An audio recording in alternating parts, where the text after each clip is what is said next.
안녕하세요. 정신간호 역사를 발표하게 된 박경서입니다.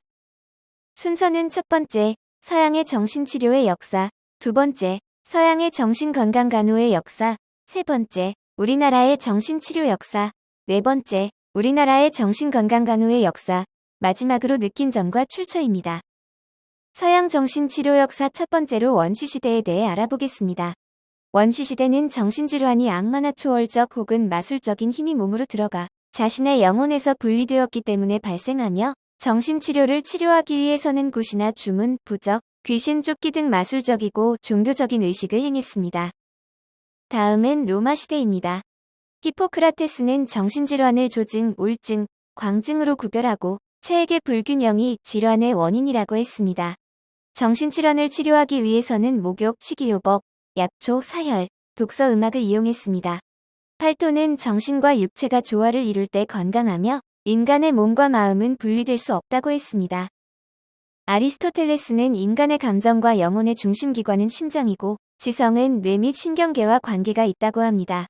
갈레는 그리스의 체액설을 로마에 보급하고 신경계의 해부와 생리를 연구하고 뇌가 지능, 감정, 기억의 중심부라고 생각했습니다. 치료는 환경 조절과 수면 유도, 꿈 예언, 신앙송을 통해 치료가 된다고 했습니다. 중세시대에는 750년경 역사상 최초로 바그다드의 정신요양소가 설립되었습니다. 라제스는 감정적 장애로 신체 장애가 발생할 수 있고 이것은 정신치료를 통해 치료할 수 있다는 등 합리적 이론을 제시하고 환자들에게 인도주의적 태도를 보여 기독교권 세계에도 큰 영향을 미쳤습니다. 서구 사회는 로마 제국의 멸망과 종교적 믿음의 번성으로 계몽사상이 쇠퇴하고 정신질환은 다시 초자연적 힘과 악령 때문인 것으로 인식되고 악마설과 종교적 주술이 다시 나타나 암흑시대를 맞이하게 되었습니다. 그래서 유럽 전역에서 마법에 대한 믿음의 증가로 정신질환자들이 마녀로 여겨져 교회에 의해 고문을 받게 되고 쫓겨나거나 종교재판에 의해 화형을 당하게 되었습니다. 영국에서는 13세기에 런던 교회 베들레헴의 성 마리 구빈원이 설립되어 정신질환자와 일반 불황자들을 수용하고 일반인에 관람시키고 구걸을 하도록 하였습니다. 결국 정신질환자들과 일반 불황자는 단지 수용만 되었을 뿐 인간적인 대우나 치료를 받지 못하였습니다. 르네상스 시대인 15세기와 16세기입니다. 먼저 15세기에는 과학적 인문주의적 사조와 자연과학적 견해, 인간 육체에 대한 존중 사상이 퍼지기 시작한 시대였습니다. 이 시기는 환자에 대한 깊은 동정이 있어 정신병원이 설립되던가 정신질환자에 대한 박해가 계속되었던 모순된 시기였습니다. 파라켈수스는 정신질환이 귀신 때문에 생기는 것이 아니라 어떠한 원인으로 발생하는 질환임을 분명히 하고 인간과 정신질환에 대한 과학적 논의를 시작하였습니다. 제이 웨어는 마녀로 취급당하는 사람들이 정신질환자임을 밝히고 치료적 관계의 중요성을 인식하고 친절뿐만 아니라 신중한 관찰과 자애로운 태도를 강조하였습니다. 결국 이것은 최초의 정신과 의사라고 부를 정도로의 급진적인 과학적인 사고를 한 것입니다. 그 다음 16세기에는 정신질환에 대해 합리적이고 자연과학적이고 심리적 견해가 대두되기 시작하였습니다. 플래톤은 증상에 따라 질병을 분류하고 장애의 정신적 요인을 강조하였으며 의학을 철학에서 분리하여 자연과학의 일부로 생각하도록 하는데 공헌을 했습니다. 18세기입니다. 17세기의 유럽 사회에서 마녀 사냥에 벗어난 정신질환자들이 새로 등장한 절대 권력 국가들에 의해 다시 순환을 겪어 사회적 질서를 유지하기 위해 수용소를 설립하였으며 정신질환자, 극빈자, 죄수 등을 함께 수용하고 정신질환자들에게 쇠사슬을 사용했습니다. 정신의학에서 점차 악마설이 쇠퇴하고 정신병은 뇌장애라는 의견이 대두되었습니다. 18세기는 이성과 계몽사상 시대였지만 정신질환자는 여전히 감금당하고 잔혹하게 다루어졌습니다. 18세기 말경에는 계몽 철학과 프랑스 혁명으로 정치제도와 사회적 측면에 많은 변화가 있었습니다. 인도주의적 관점에서 정신병원에 입원한 환자들의 환경이 대중의 관심을 받게 되었습니다. 이것으로 기계적 구속의 폐지에 대한 새로운 운동과 정신질환자들을 감금하는 잔인하고 비열한 방법이 서서히 압력을 받게 되었습니다. 미국의 벤자민 러쉬는 진정시키는 의자를 고안하고 오늘날의 정신안정제나 진정제에 우선하여 사용하였습니다. 미국 정신의학의 아버지로 불리며 미국 정신의학의 체계를 이루었습니다. 또한 1752년 미국 최초로 펜실베니아 종합병원의 정신과 병동을 만들고 정신질환을 입원 치료했습니다. 인간적인 치료와 돌봄을 제공하는 조항을 제정하였지만 신체적 억제나 하제의 사용 등 당시에 치료에 깊은 영향을 받고 있었습니다. 프랑스의 핀넬은 1793년 프랑스 혁명의 영향을 받아 비케트르 병원에서 환자들의 족쇄를 풀고 그 후 다른 병원에서도 정신병 환자들의 족쇄를 제거할 것을 명령하였습니다. 사회개혁과 도덕적 치료운동의 선구자로서 정신질 환자의 쇠사슬을 풀어주고 수용소를 개혁하여 환자를 인도적으로 치료했습니다. 환자들의 처벌을 금지하고 햇빛을 쬐이고 신선한 공기를 마시며 산책하게 하였으며 깨끗한 환경과 작업할 기회를 제공하고 친절과 이해로 환자를 치료했습니다. 도덕적 치료를 도입하여 개방병실 제도로 발전하였습니다. 에스키롤은 예민한 관찰, 정확한 현상 기술, 통계적 조사 등을 통해 진행성 마비와 순환성 정신병을 찾아내고 착각과 환각에 대해 연구하고 인격 발달에서 사춘기의 중요성을 주장하고 정신질 환자의 범죄에 대하여 처벌 대신 치료를 하도록 주장하였습니다. 19세기에는 정신의학이 신경과에서 분리되면서 현대의학의 한 전문 분야로서 역사가 시작되었습니다. 19세기 중반부터 뇌는 마음의 기관으로 인간 행동은 철학이나 종교에 의해서가 아니라 신경학적으로 정신장애가 생물학적 원인에 의해 생긴다는 견해가 강해졌습니다.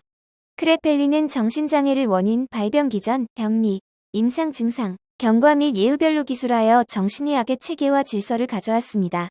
프로이트는 자유연상법과 꿈 분석에 의한 치료 방법을 개방하고 정신기능에는 의식 이외 정신활동을 하는 무의식 영역이 있음을 발견하고 성격 구조는 이드, 자아, 초자아로 되어 있으며 성격의 발달은 정신성적 발달을 중심으로 단계적으로 진행한다고 했습니다. 블루일러는 조발성 치매가 있는 환자들이 모두 바보가 되는 병이 아니고 정신이 분열된 상태임을 파악하여 정신분열병이라는 용어를 사용하였습니다. 아들러는 개인 심리학을 주장하며 아동이 열등감을 극복하고 자기 주장을 하려는 욕구가 인격 발달에 영향을 미친다고 주장하였습니다. 서양의 정신건강간호의 역사입니다. 1873년 리차드는 일리노이 주립 정신병원에서 간호 서비스와 교육 프로그램을 개발하였습니다. 1882년에는 정신과 환자를 돌보기 위한 간호사를 양성하는 학교가 맥크린 병원에 처음 개설되었고 1913년 존스 홉킨스 간호학교에서는 정신간호 교육과정을 정규 교육과정에 처음으로 포함하였습니다. 1952년에 페플라우는 간호에서 대인관계에서 간호를 중요하고 치료적인 과정이라고 정의하고 정신간호사의 기술, 활동, 역할을 서술하였습니다. 1953년에는 맥스웰 존스가 치료적 공동체는 정신과의 새로운 치료 방법이라는 책을 발간하였습니다. 이 시기에는 항정신병 약물을 사용하여 심한 환자의 증상을 완화시키고 치료기간을 단축시키며 치료자나 다른 사람들과 관계를 맺고 의사소통이 가능하게 되었고 회복의 새로운 가능성을 갖게 하였습니다. 1960년에는 지역사회 정신보건의 출현으로 정신간호의 초점은 1차 예방과 지역사회의회로 전환되기 시작했습니다. 1980년대는 정신전문간호사의 역할이 더욱 확대되어 직접 환자 간호뿐만 아니라 정신치료 및 약물 처방, 정신과적 평가, 의뢰, 자문, 환자의 정신의료기관 입원 및 퇴원을 결정할 수 있는 권한을 가지게 되었습니다. 우리나라의 정신치료의 역사입니다. 삼국시대에는 정신병에 대한 약물치료와 침구 치료가 실시되었습니다. 삼국사기에는 신라시대 현덕왕 때 각군 춘공이 오늘날의 질병인 우울장애를 알아 녹진이라는 대신이 기질적인 질병이 아니기 때문에 약이나 침술보다는 말로 고치는 것이 유효하다고 했습니다. 이것은 우리나라 최초의 정신장애와 정신치료로 기록되어 있습니다. 고려시대 중엽에는 향약구급방이라는 의서에서 간질과 광기에 대해 기록이 되어 있고 조선 중기에는 동의보감에 오늘날 조현병과 유사한 사숭이라는 병이 기록되어 있습니다. 1885년에는 서양의학식 병원인 왕립광해원이 설립되고 1910년부터는 서양 선교사와 일본인 의사에 의해서 정신장애에 관한 교육이 처음 이루어지게 되었습니다. 1913년 조선 총독부 의원회 정신과 병동을 개설하여 정신질 환자를 치료했는데 이것을 처음으로 우리나라에 정신과 환자 치료했습니다. 해방 후 여러 의과대학의 신경정신과가 개설되고 정신과 병동이 생기기 시작하였습니다. 1945년에는 대한정신의학회가 창립이 되고 1962년에는 국립서울정신병원이 설립이 되었습니다. 1995년 12월 31일에는 정신보건법이 제정되어 입원 위주의 치료 및 관리에서 지역사회 정신보건의 개념으로 변화가 시작되었습니다. 우리나라의 정신건강간호의 역사입니다. 일제강점기에 조선 총독부 의원이 정신과 병동을 신설하면서 처음으로 병동에서 정신질 환자를 간호하고 환자의 안전관리와 보호 위주의 간호가 주로 시행되었습니다. 폐쇄병동에서 치료하고 병원 규율을 어겼을 때 격리하고 흥분과 공격 행위가 나타날 때는 억제대를 사용하였습니다. 1953년형 정신병 약물의 개발로 정신간호의 기능은 보호관리에서 인슐린 혼수요법이나 전기충격치료 시 신체간호, 환자 관찰, 투약 등으로 변화를 했습니다. 1960년에는 미국 정신의학의 영향을 받아 환경치료와 활동치료가 실시되어 간호사가 치료자 역할을 하고 1970년에는 대한간호학회에서 분리 구성되어 정신간호학회 활동을 시작하였습니다.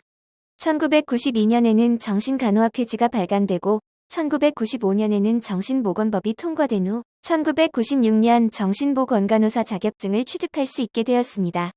2003년에는 의료법에 새롭게 설치된 전문간호사 제도에 정신전문간호사가 포함되고 2010년에는 의료법에 의해 정신전문간호사 자격을 취득한 자는 정신보건간호사 자격증을 동시에 취득할 수 있게 되었습니다. 마지막으로 느낀 점과 출처입니다. 감사합니다.